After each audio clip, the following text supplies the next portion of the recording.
बन्नू के मामलात में अमेरिका कूदने वाला है। एमक्यूएम में बड़ी ही तेजी, क्या किसने किया है ये सारा सिलसिला? गवर्नर हाउस क्यों इस वक्त महवर बना हुआ है? और फिर इमरान खान को घेरने के लिए दो तरफा हमला, एक तरफ एतमाद का वोट और दूसरी तरफ अदम एतमाद का वोट। सियासत क्या हो रही है? चौधरी शुजात फिर क्यों इतनी अहमियत इख्तियार करते जा रहे हैं? और फवाद चौधरी क्यू लीग के खिलाफ बोल पड़े हैं। आज के प्रोग्राम खबर के असर में आप बराह रास्त इस वक्त देख रहे हैं अनीस बंसूरी के साथ, और बहुत सारी अहम खबरों से गुफ्तगू का आगाज करते हैं। सबसे पहली और अहम खबर से कि जिसने बड़ी ही तहलका मचाया हुआ है, और वो है इमरान खान के हवाले से। इमरान खान की एक ऑडियो लीक क्या हुई, उसके बाद से इस वक्त ट्विटर पर हर जगह पर यह ट्रेंड कर रहा है। सवाल यह है कि इसमें इमरान खान एक नाजेबा गुफ्तगू कर रहे हैं, मगर उससे बड़ा सवाल यह है कि आखिर ये ऑडियो रिकॉर्ड कौन करता है और कौन वक्त आने पर लीक करता है। जहां तक मेरी मालूमात है और जहां तक मैंने चीज़ों को समझने की कोशिश की है, ये ऑडियो रिकॉर्ड की गई है सन 2018 के इलेक्शन से पहले। 5 साल इस ऑडियो को संभाल कर किसने रखा, किसने रिकॉर्ड की, और 5 साल के बाद ये कौन सा वक्त है कि जब ये ऑडियो को मंजर पर लाया गया है।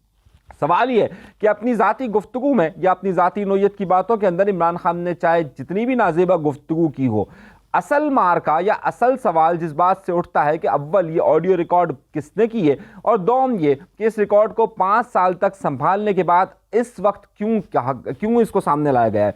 जब कभी भी इस तरह की बड़ी शख्सियात की ऑडियो लीक की जाती है तो उसके लिए वक्त का तयन इंतहाई अहमियत रखता है, और ये वही वक्त होता है कि जब ये तमाम माहौल बनाने का होता है या उससे कोई फ़वाइद हासिल करने के होते हैं। इस वक्त आपको मालूम होगा कि इस ऑडियो को लीक किया गया है 19 तारीख को, 19 दिसंबर को इसको लीक किया गया, और 20 दिसंबर जब मैं ये प्रोग्राम रिकॉर्ड कर रहा हूं, अब से कुछ देर के बाद इमरान खान के 5 केसेस की समाअत होनी है। जो जब आप ये प्रोग्राम देख रहे होंगे तो हो सकता है उसमें से कई का हवाले से फैसला आ चुका हो, कई में जो है वो आगे की तरफ की डेट दे दी गई हो। लेकिन इसकी वजह क्या है कि 19 तारीख को इसको रिलीज़ किया गया, और 20 तारीख को इमरान खान का एक इंतहाई अहम केस जो कि उनकी बेटी के हवाले से है कि उन्होंने अपने इलेक्शन कमीशन के कागजात के अंदर जो कागजात जमा करवाए थे उसमें अपनी बेटी का जिक्र नहीं किया था। और आपको मालूम होगा कि ये बेटी उनकी जो अमेरिका के अंदर सीता वाइट साहिबा हैं उनसे ताल्लुकात की बुनियाद पर और गैर शादीशुदा ताल्लुकात की बुनियाद पर पैदा हुई थी, और उसके बाद उसका एक बहुत बड़ा मामला चला था और उसमें इमरान खान का एक हल्फनामा दिया गया था। और उसके बाद इमरान खान की जो पहली बीवी है जमायमा, इस वक्त उसकी गार्डियन है, यानी कि जो उनकी बेटी है इस वक्त सीता वाइट की और इमरान खान की, उसकी इस वक्त जो गार्डियन है वो इस वक्त जमायमा है। इस मौके पर कि जब आज, और इसमें आपको बताऊं कि इस केस की तारीख लगी हुई थी 20 जनवरी की, 20 जनवरी की तारीख को यकदम 20 दिसंबर तक ट्रांसफ़र किया गया, और 20 दिसंबर की तारीख के बाद अब 19 तारीख को इसको मंजर पर लाया गया इस ऑडियो को। बाकी आप मुझसे ज़्यादा खुद समझदार हैं, और इसके असरात कहाँ मुरतब करने हैं और किस तरीके से करने हैं या आप मुझसे ज़्यादा वाकिफ़ हैं, तो बाकी आप पर छोड़ता हूँ कि आप इस खबर को किस तरीके से लेते हैं। कड़ियाँ मैंने आपको मिलाकर दे दी है, उसके अंदर क्या गुफ्तगू है क्या नहीं है, लेकिन इस वक्त लाने का मकसद उसमें क्या है। दूसरी खबर की तरफ, कामरान टेसोरी का घर इस वक्त दरबार बना हुआ है जहां पर हाजिरियां दे रहे हैं एमक्यूएम के मुख्तलिफ धड़े। अब वो मुख्तलिफ धड़ों में एमक्यूएम पाकिस्तान भी है कि जिन्होंने खुद यकमुश्त एकदम से उन्हें डिप्टी कन्वीनियर बनाया, और डिप्टी कन्वीनियर बनाने के 1 महीने के बाद उन्हें गवर्नर बना दिया गया। अब उसी गवर्नर बनाए हुए गवर्नर हाउस के अंदर दरबार में हाजिरी दे रही है एमक्यूएम पाकिस्तान की पूरी क़यादत। जब एमक्यूएम पाकिस्तान की पूरी क़यादत खालिद मकबूल के समेत वहाँ पर हाजिरी दे रही है, तो उसके साथ साथ हाजिरी दे रहे हैं वहाँ पर मुस्तफ़ा कमाल साहब।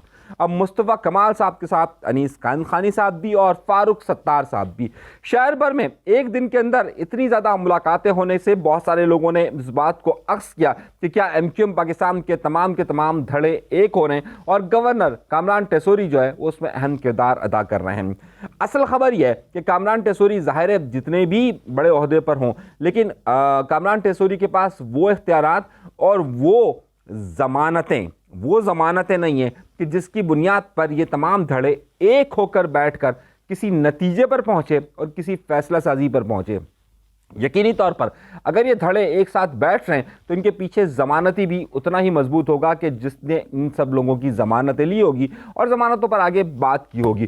तो आप इशारतन समझ गए होंगे, मैं हमेशा कहता हूं कि बहुत सारी ऐसी जगह हैं कि जहां पर आकर हम जैसे गरीबों के पर चलते हैं। तो आप ये समझ गए होंगे कि वो कौन से बुजुर्ग हैं जिसकी तरफ फारूक सत्तार अक्सर इशारे करते रहते हैं, और वो कौन सी टेलीफोन कॉल्स हैं कि जिसकी तरफ उसामा कादरी से लेकर फैसल सब्जवारी से लेकर सब कहते रहे हैं कि हमें कॉल्स आती रही हैं। तो वो कौन से लोग हैं कि जिन्होंने यहाँ पर ये मिलवाया है, और ज़मानती वो कौन लोग हैं कि जिसने ये कहा है कि आप दरबार में हाजिर हों। अब यहाँ पर हो क्या रहा है, जाहिर सी बात है आप इशारतन समझ गए होंगे कि लाने वाले कौन हैं। तो बहुत सारे लोगों ने ये अफवाहें गर्दिश की कि एमक्यूएम तमाम की तमाम ये धड़े एक हो रहे हैं, लेकिन उसमें ना अल्ताफ़ हुसैन साहब हैं ना आफाक अहमद है, क्या इशरतुल इबाद हैं। इसी एक लम्हे के लिए पीछे छोड़ते हैं, ज़रा सा आगे चलते हैं। और उस पर बात यह है कि ये तीनों लोग जो आपस में मिल रहे हैं, क्या एमक्यूएम जम होकर एक एमक्यूएम की शक्ल इख्तियार कर लेगी? तो इस वक्त जब मैं आपसे गुफ्तगू कर रहा हूं तब तक ये फार्मूला कोई सेट नहीं हो सका है। और उसमें एक बात ऑप्शन ये आ रहा है कि क्या ये कोई एक होली अलायंस, एक मुकद्दस अलायंस के तौर पर बने कि इन तीनों के साथ एक अलायंस क्रिएट हो, एक इत्तेहाद क्रिएट हो, और इत्तेहाद क्रिएट होने के बाद उनकी सरबराही जो है वो डिस्ट्रीब्यूट की जाए आपस के अंदर, और फिर कोई मामला हो, तंजीमें आपस के अंदर जम ना हो और पीडीएम की तरह का कोई अलायंस बने। एक डिस्कशन ये है। दूसरी जम होने की डिस्कशन है कि जिस पर बहुत सारे लोग तस्लीम नहीं कर रहे हैं। एमक्यूएम पाकिस्तान के अंदर बहुत सारे लोग नहीं मान रहे, वो एक अलग बात है कि इस वक्त किसकी क्या हैसियत है। मुस्तफा कमाल साहब हैं और फारूक सत्तार साहब तो बहरहाल जाने के लिए इस वक्त तैयार नजर आते हैं। दो सवालात रह जाते हैं, इशरतुल इबाद साहब और आफाक अहमद साहब। आफाक अहमद साहब का अभी तक की जो मालूमात है वो इससे तमाम मामले से अपने आप को दूर रख रहे हैं, और दो इशरतुल इबाद साहब की अब इस सारी पोजीशन के अंदर क्या जगह बनेगी ये अलग सवाल है। अलबत्ता इन सब में एक बात यकीनी तौर पर यकसा है कि उसमें अल्ताफ़ हुसैन साहब को शामिल नहीं किया जा रहा है। अब इसमें बड़ी अहम पेशरफ रात को 2:30 बजे भी हुई। 19 और 20 तारीख की रात के दरमियान में रात को 2:30 बजे के करीब एक बहुत बड़ा दरबार लगा, और उस दरबार के अंदर आपको बहुत सारी गुफ्तगू हुई, फार्मूले तय करने की बात हुई, और फिर नींद का गलबा इतना छाया कि उन्हें कहा गया कि इसे फिर मुलाकात को अगले दिन पर यानी 20 तारीख पर रखते हैं। वो 20 तारीख की मुलाकात में अगर कोई फार्मूला तय हो गया तो फिर ये होगा। मगर सवाल एक और उठता है, इतनी जल्दी क्या है मेरे भाई, इतनी जल्दी एक ही दिन के अंदर, एक ही रात के अंदर तमाम मामलात को तय करने का फार्मूला क्या है? और फार्मूला क्या 20 तारीख को जाएगा और या फिर 21 तारीख को? जबकि 21 तारीख को एक अहम समाअत भी होनी है अल्ताफ़ हुसैन साहब के केस के हवाले से, तो उस पर भी बहुत सारे चीज़ें हैं, लेकिन उस पर को हम 21 तारीख को ही डिस्कस करेंगे कि उसमें क्या क्या हुआ, कौन लोग हैं और क्या क्या वहाँ पर अदालत ने क्या क्या कहा, उसको 21 तारीख पर ही बात करेंगे। जहाँ पर पंजाब कराची के अंदर एक ही रात में और एक ही दिन में बहुत ज़्यादा अहम पेशरफ्त होती रही, वहीं पर पंजाब के अंदर भी एक ही दिन में बहुत सारी पेशरफ्त होती रही। इमरान खान ने 17 तारीख को इस बात का वाज़े तौर पर ऐलान किया कि 23 तारीख को वो असम्बलियों से इस्तीफे दे देंगे या असम्बलियाँ तहलील कर देंगे, और वो जो 2 असम्बलियाँ तहलील होनी है उसमें पंजाब की असम्बली है और खैबर पख्तूनख्वा की असम्बली है। पंजाब की असम्बली के अंदर जाहिर सी बात है वो इस्तीफे देने की तरफ आगे बढ़ रहे हैं, और ये बात कह रहे हैं कि उसको इस्तीफ़ा दे दिया जाए, तहलील कर दिया जाएगा। मगर एक अहम बात यह हुई कि गवर्नर बलीग़ुर रहमान साहब ने, जो पंजाब के गवर्नर हैं, उन्होंने एतमाद का वोट लेने का कह दिया है किसे? परवेज़ इलाही को। जबकि एक तरफ एतमाद का वोट लेने के लिए कहा गया और दूसरी तरफ तहरीक अदम एतमाद जमा करवाई है पीडीएम के अराकीन ने। तो अब ये 2 अलग अलग मामला हैं, जबकि असेंबली का सेशन जारी है। अब ज़ाहिर जब असेंबली का सेशन ख़त्म होगा तो वो कार्रवाई होगी और उसके बाद फिर इस पर होगी, तो थोड़ा सा टाइम गेनिंग प्रोसेस हो जाएगा। चौधरी शुजात इस हवाले से काफ़ी सरगर्म नज़र आते हैं, और ये कहा गया है कि फार्मूला कोई तय हो गया है, और उस तय होने के बाद जो है वो अब इसको अगली शक्ल दी जाएगी। ये शक्लें जो है वो आइंदा 2 से 3 दिनों के अंदर उस फार्मूले में दे दी जाएगी, और फिर देखना यह है कि परवेज़ इलाही दर हकीकत वज़ीर आला रहेंगे, लेकिन इमरान खान उसमें नहीं होंगे। अब ये कौन सा फार्मूला होगा? ये वही फार्मूला होगा कि जिसमें अदालतें बार बार नोटिस दिया करेंगी कि नहीं जी इस बारे में स्टे दे देते हैं, इस बारे में स्टे दे देते हैं। इसी दरख्वास्तों पर स्टे ऑर्डर्स का सिलसिला जारी हो जाएगा। तो कल रात को भी रात देर तक, जिस तरह कराची के अंदर रात देर तक सियासत होती रही, बिल्कुल रात देर तक असेंबली के दरवाजे पंजाब के अंदर भी खुले रहे और वहाँ पर भी ये मार्का चलता रहा। तो सिंध और पंजाब के अंदर रात रत जगह किया गया, दोनों तरफ जो रत जगह किया गया वो अलग अलग तरीके का किया गया, लेकिन पसे पर्दा चीज़ें वही हैं जहां आकर हम जैसे गरीबों के पर जल जाते हैं। अगली बात और अगला अहम खबर की तरफ चलते हैं, और वो है बन्नू का मामला। ताहाल जब मैं आपसे गुफ्तगू कर रहा हूँ 20 तारीख है, और इस वक्त मैं जब ये प्रोग्राम रिकॉर्ड कर रहा हूँ तो दिन का 1 बज रहा है। ताहाल बन्नू के अंदर इस वक्त जो CTD का ऑफिस है वहाँ पर कब्जा है और ऑपरेशन की तैयारी की जा रही है। मगर इसमें एक नया टर्निंग पॉइंट आया है और वो टर्निंग पॉइंट ये आया है कि आज अमेरिका के तर्जुमान जब वहाँ पर प्रेस कॉन्फ्रेंस कर रहे थे और ख़ास तौर पे बन्नू के हवाले से वहाँ पर डिस्कस किया गया, तो उस पर अमेरिका ने कहा है कि इस वक्त जो सूरत हाल है, बन्नू की सूरत हाल है, उस पर उनकी नज़र है और उसके साथ साथ उन्होंने पाकिस्तान को ताउन की पेशकश भी की है।